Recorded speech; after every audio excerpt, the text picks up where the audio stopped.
Today I'm going to show you how to create a drawing for this absolutely beautiful landscape, an Australian fjord by William Charles Beguenet. And I could just get lost in this painting. It's so beautiful. And I know that a lot of the people who are studying this painting may not have a lot of experience with drawing something like this. So let me just break it down for you.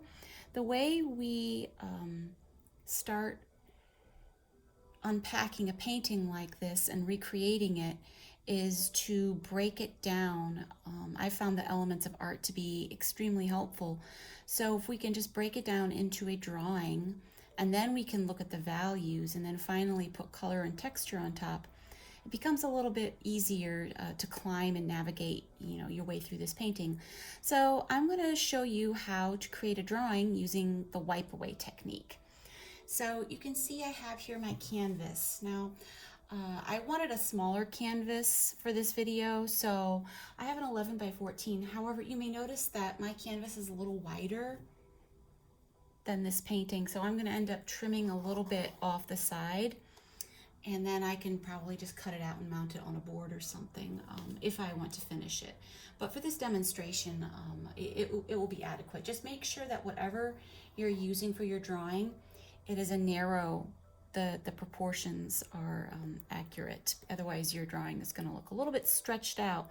And one of the things that I think is just so beautiful is the height of this painting. You have the foreground here, and then you have this fjord coming through here, and then you have, the ship, and then the mountains, and then the sky.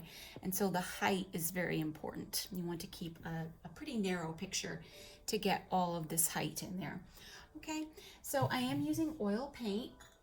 And to get started, what we need to do, I'm going to be creating this drawing first just using burnt sienna, and I'm using Winsor & Newton. So we've got burnt sienna, and then after I've done the wipe away, we'll come in and tighten some details up. I'm going to stir a little Viridian into the burnt sienna. So these are the only two colors I'm going to be using today, burnt sienna and Viridian. And if you don't have Viridian, you can use like a blue, ultramarine blue is quite good for this as well.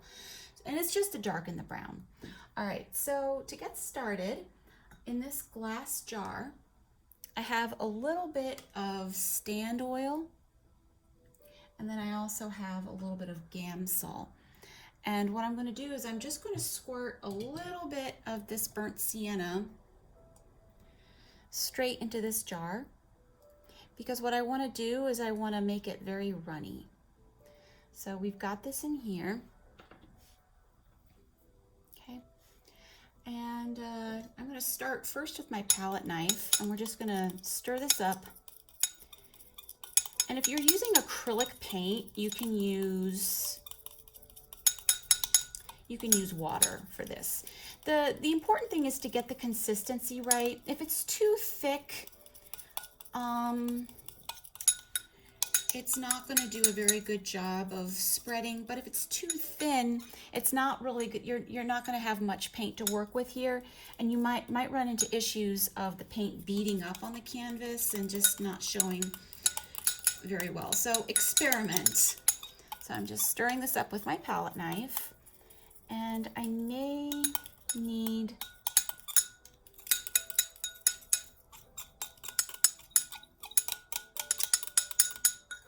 I have another reserve jar over here, and this is just what I use for my own, another reserve jar, and this is also stand oil and Gamsol.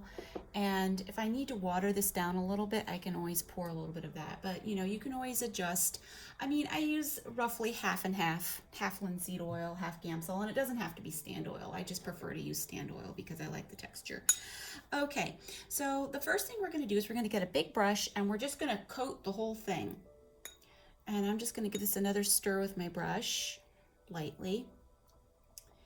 And we're just going to come in here, and now we're going to assess. I'm not going to need to get too much of this paint because it is very thick. So I'm just going to come here and get a little bit of this. and spread it around. Because I am using oil paint, I don't have to move as quickly or as fast as I would if I were using acrylic. With acrylic, for the wipe away technique, you have to move really fast because this paint just dries so quickly. So I'm just spreading it around with, right now I'm not dipping into paint at all, I'm just dipping straight into my Gamsol and linseed oil combo here.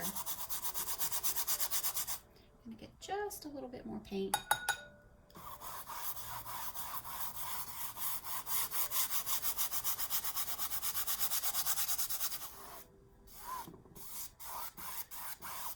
And because I use burnt sienna so frequently for underpaintings, I made a lot of this solution. I can just like store it and use it for other paintings.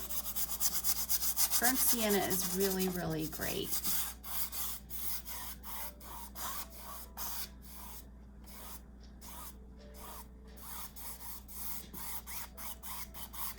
All right. So now I've got this, and it doesn't have to be, perfect or anything, just get the paint on there, all right? And what I'm gonna do now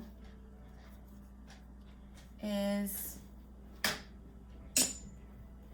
I'm going to get my paper towel, and I'm using a Viva here.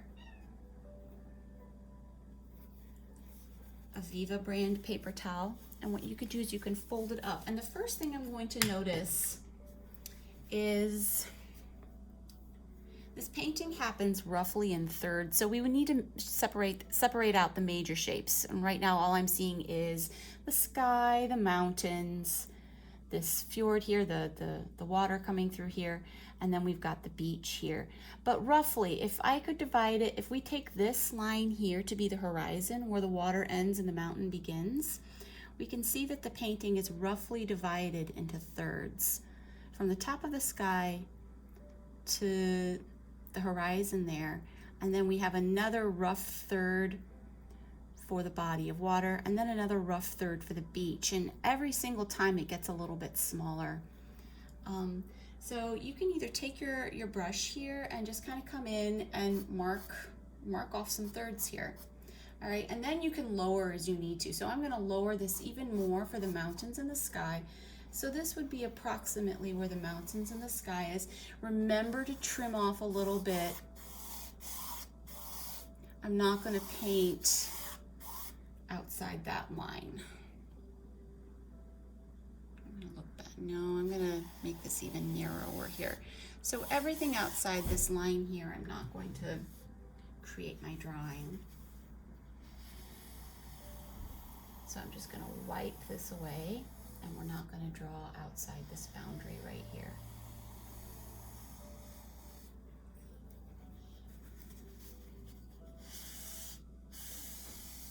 And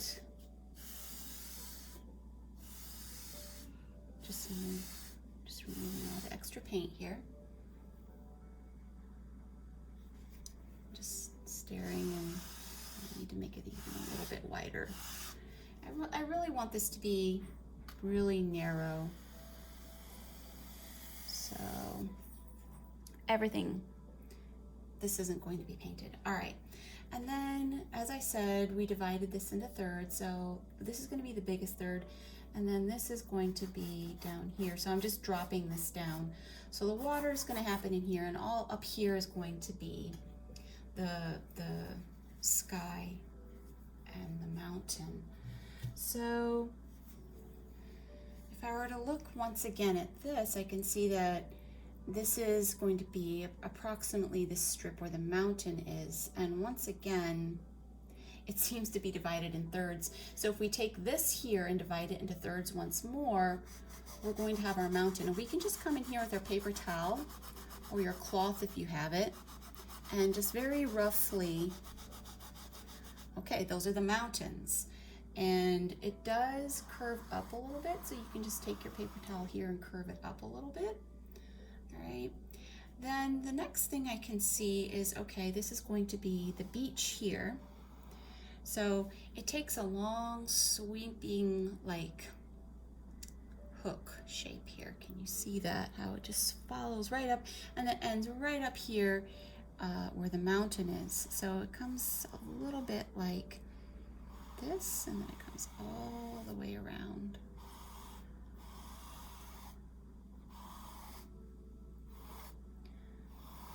And so that's going to be where our water is. And I didn't bring it all the way up to the horizon because this is actually where this little land formation is right here. So you can start scrubbing that out a little bit. And at this point I've got a lot of paint on my paper towel, and I can actually use that to sketch. So we've got another kind of curving land mass here. So I'm just putting these really, really big shapes in, and we can just like curve this right here.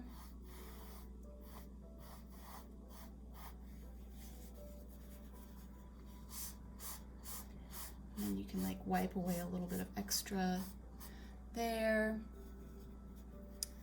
And then I'm gonna come back to my paint part of my towel, and we can come in here and start putting in kind of the shape of this right in here. So this would come up like this, and come down to about right here.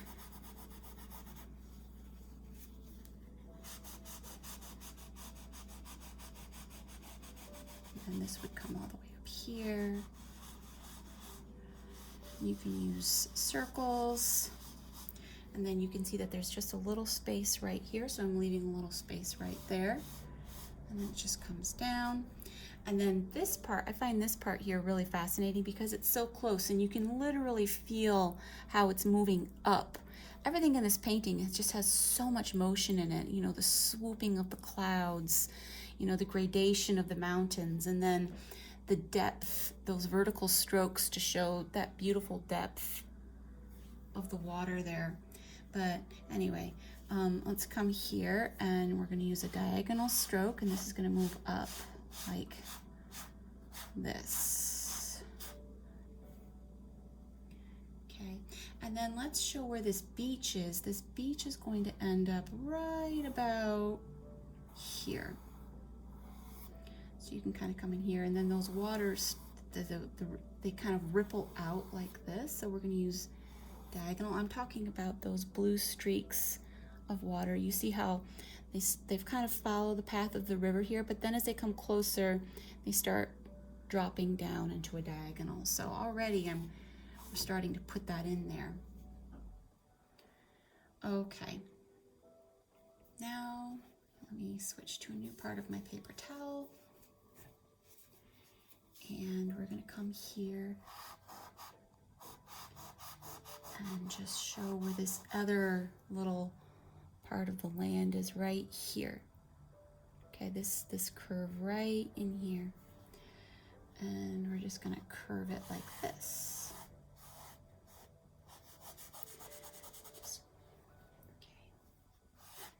So just the very, very biggest shapes. And then up here, for the clouds, let's just go ahead and remove some of this. Gets kind of this cloud in here, and then we've got this big cloud that's doing this amazing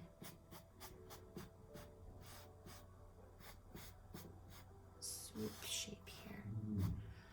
Okay.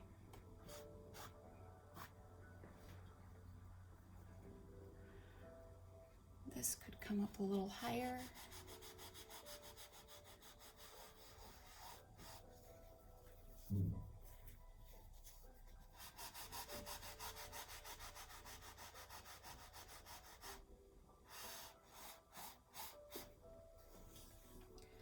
Okay. Now that I have that, I'm going to come here with a smaller brush, And I like the motion in this. It's very abstract, but I sort of know where everything goes, okay? So now I can use some of this paint here, which is still, it's pretty thick, and I can actually come in and paint with it. All right, so this is what I'm going to do. I'm going to come in and I'm going to start putting in just a little bit of these values. So I'm going to start with the mountain, and I can see that the darker mountain is right here in front, and then it gets lighter, lighter, lighter. So I can just sort of come in here and very roughly show kind of where that is using shape and value. So I'm looking at the shapes, but I'm also having to use a little bit of value too, not just line. So it kind of goes like this, and then it kind of comes up. We can just paint this in here like this.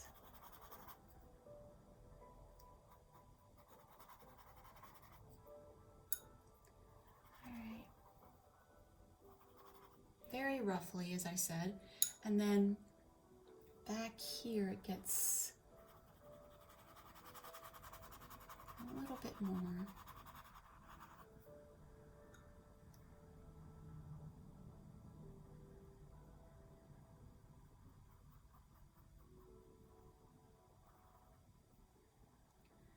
And then finally up here we have this mountain, and I'm just gonna like draw it right like that. Okay. And then we're gonna come here and show the sweep. I'm gonna start drawing this in. So it kind of goes like this, and then it goes down like this, and you can actually see that there's a little road here, and you see how it tapers off.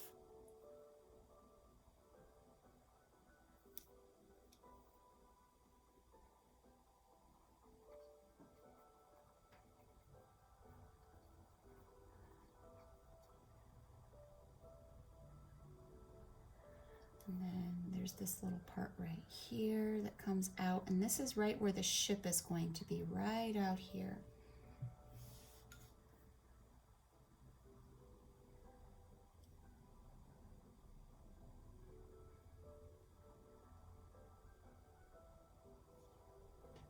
Okay.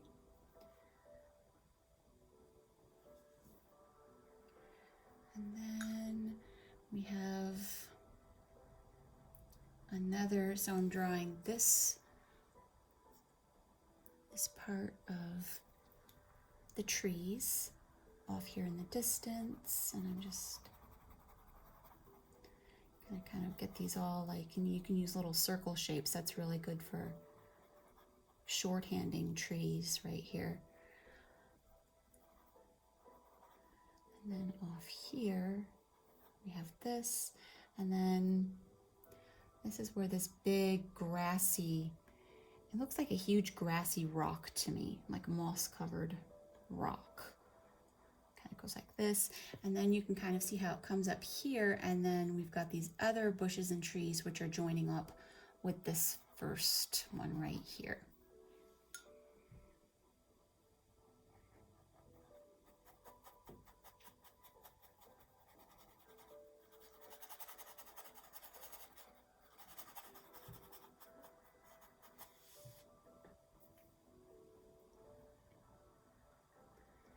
And then down here, there's another clump.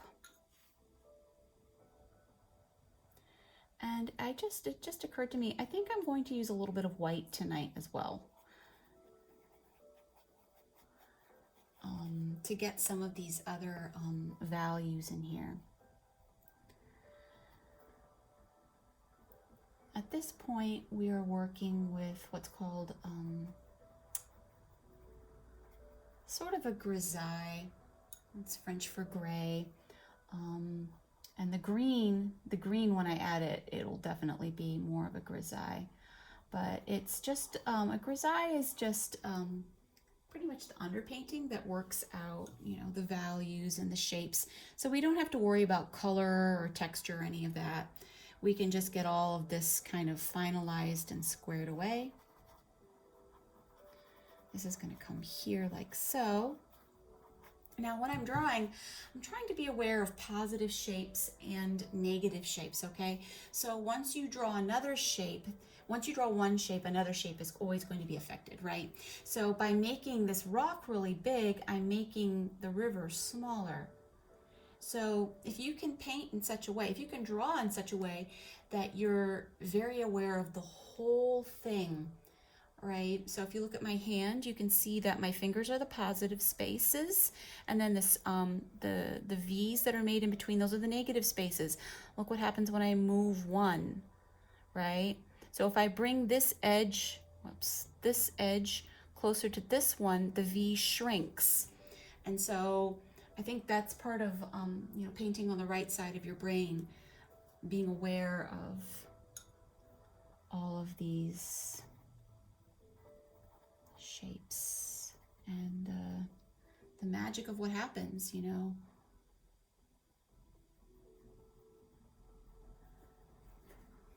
Okay, so we've got a good beginning here. I'm going to get my, so we don't want to be worried with too much detail. What we're just looking at are the big shapes, okay?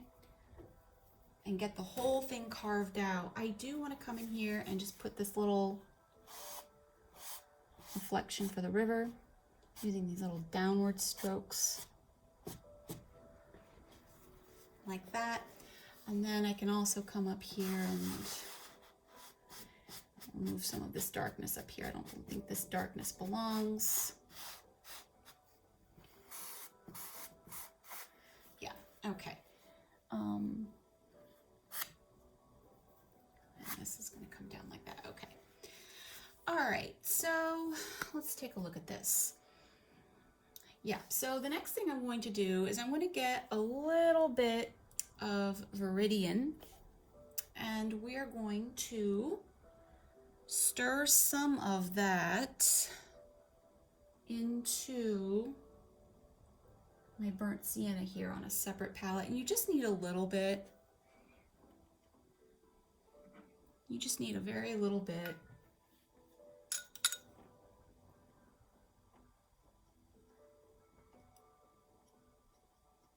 And it's going to make a very dark color. We do not use black.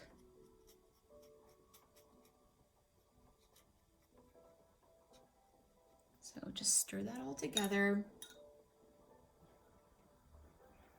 And then I'm going to get my little brush here, and we're going to put sort of smaller details in. I'm going to look for like the darkest darks. And right away, I just see this mountain. My eye just keeps going there. So we're going to work some of this in here. The thing with a grisaille, we don't want to get, the darks can't be as dark as they are in the final painting, and the lights can't be as light. So everything is just very gray, it's very desaturated, and the contrast.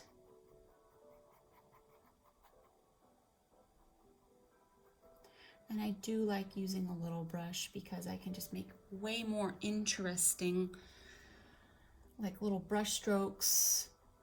And then there are always like little hooks that I can grab onto later. We don't want anything to be too perfect. So I'm gonna kind of like carve out the darkness here underneath some of these bushes, trees. Actually, they're trees because they're so far away. Got some here, and then over here. And I'm using green simply because it's a darker color, not because the trees are green. I would be doing the same thing on a portrait, It's just green plus burnt sienna makes for a very good,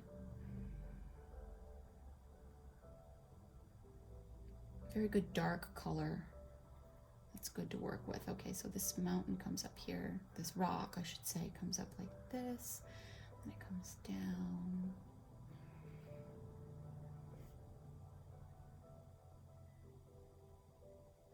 Like so.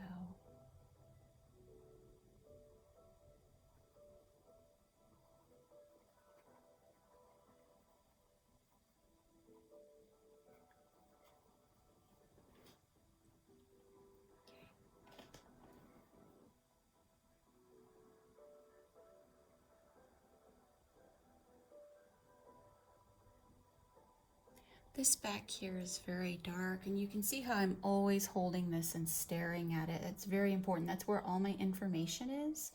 Sometimes it can be easy to kind of get into a daze and just start pushing the paint around without doing very much to advance the painting. And the way you keep yourself out of that daze is to always have this either propped up somewhere. I like to, if I were painting by myself, I would have it propped up right next to the painting, but because I need to hold it and bring it in closer to you, I'm holding it in my hand here.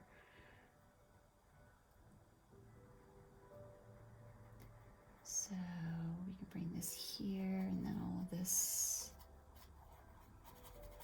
I'm gonna just soften this a little bit, keep these edges nice and soft here.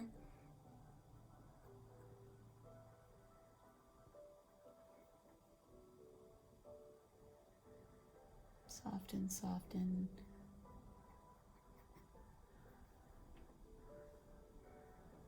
Okay.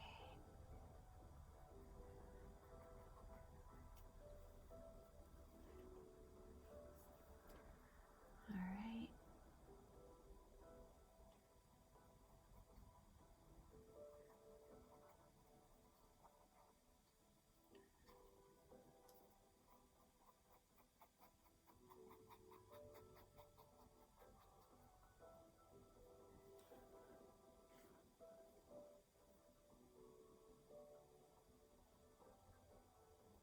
This is the shadow right under here, and then this is the ship that's going to come out like this. And then all of this back here is in shadow too, because of the shadow of the mountains or the hills off here in the distance.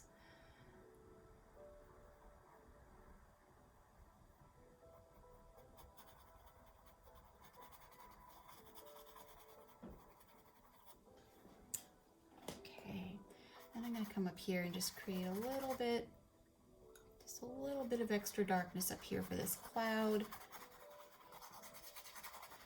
And it's really important to paint very loosely at this point in the painting.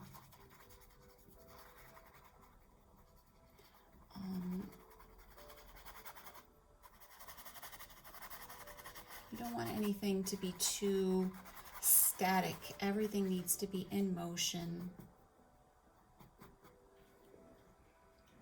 So this will be the cloud. And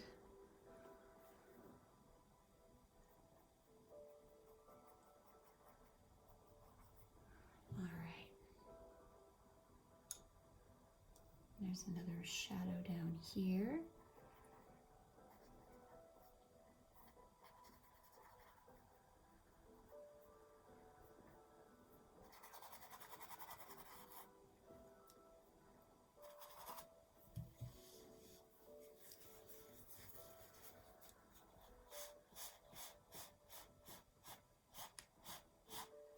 So then you can kind of come in here and just keep wiping away, refining to get those values, those lighter values.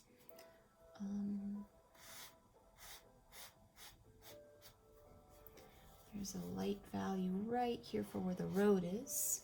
Curve that out.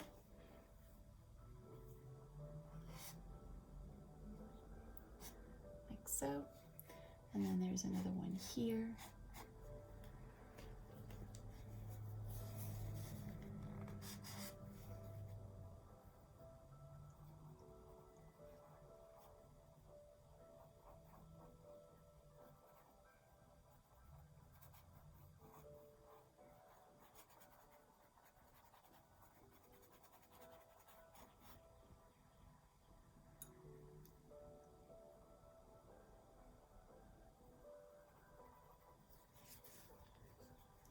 I just want to get this little highlight right here for where that landmass is curving around.